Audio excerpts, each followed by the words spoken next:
Hi అండి అందరికీ, నేను మీ సంధ్య కలెక్షన్ సంధ్య హోమ్ ఫుడ్స్. ఈరోజు మా హస్బెండ్ బాక్స్ కోసం బిస్మిల్లా బాత్ అయితే చేశానండి. సాంబార్ రైస్ అంటాం కదా, అదే ఈజీ ప్రాసెస్లో చేసేసాను తొందరగా అయ్యేలాగా. దానికోసం రైస్ కుక్కర్ పెట్టేసుకొని ఆయిల్ అండ్ గీ రెండు యూస్ చేశాను. కొంచెం ఆవాలు జీలకర్ర వేసుకొని నా దగ్గర ఎన్ని వెజిటబుల్స్ అయితే ఉన్నాయో అన్నీ వేసేసానండి.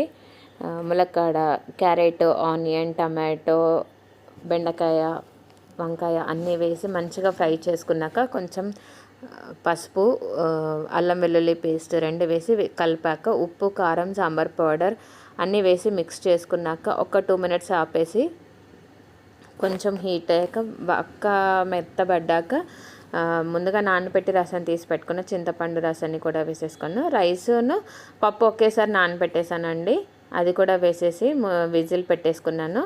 కొంచెం బెల్లం వేయాలండి, బాగుంటుంది టేస్ట్. ఒక 2-3 విజిల్స్ వచ్చాక స్టవ్ ఆపేసేసుకొని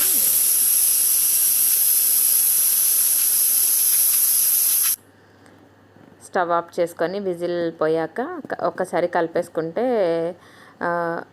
టేస్ట్ చేసుకుంటే సరిపోతుందండి. ముందుగా కొత్తగా చూస్తున్న వాళ్ళంటే సబ్స్క్రైబ్ చేసుకోండి, లైక్ చేయండి, షేర్ చేయండి. ఈ రెసిపీ అయితే చాలా తొందరగా అవుతుంది. కొంచెం లిక్విడ్గా ఉండాలండి. సాంబార్ పౌడర్ రెడీమేడ్ది వేసాను, ఇంట్లో అది చేసింది కాదు. ఎందుకంటే తినేటప్పటికి గట్టిగా అయిపోతుంది, అందుకే లిక్విడ్గా ఉంచాను.